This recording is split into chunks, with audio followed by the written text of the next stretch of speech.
સાબરકાંઠા જિલ્લામાં ભારે વરસાદ બાદ તારાજી છે। ખેતરોમાં વરસાદી પાણી ભરાતા ખેડૂતોના હાલ બેહાલ થઈ ગયા। સાબરકાંઠા જિલ્લામાં 70,000 હેક્ટરથી વધુની જમીનમાં મગફળીના પાકનું વાવેતર કરાયું। જો કે આવનારા સમયમાં ભારે વરસાદ થાય તો મગફળીના પાકમાં નુકસાન થવાની સંભાવના છે।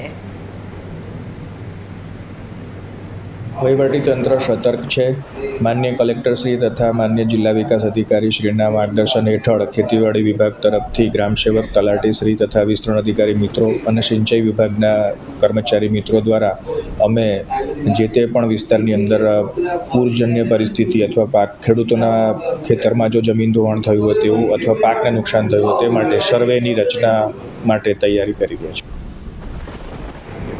તો સાબરકાંઠામાં પણ વધુ વરસાદને કારણે ખેતરોમાં પાણી ઘૂસી ગયા, પાકને નુકસાન થયું છે। બનાસકાંઠા, સાબરકાંઠા, ઉત્તર ગુજરાતમાં અનેક જગ્યાઓ પર આ પ્રકારની સ્થિતિ સર્જાઈ છે। તસવીરો આપની ટીવી સ્ક્રીન પર કે જ્યાં વરસાદી પાણી ભરાઈ જતા ખેતરોના હાલ બેહાલ, ખેડૂતો પાક નિષ્ફળ જવાને કારણે સહાયની માંગ કરી રહ્યા છે। જલ્દીથી જલ્દી સર્વે થાય અને તેમને સહાય આપવામાં આવે તેવી માંગ કરી છે।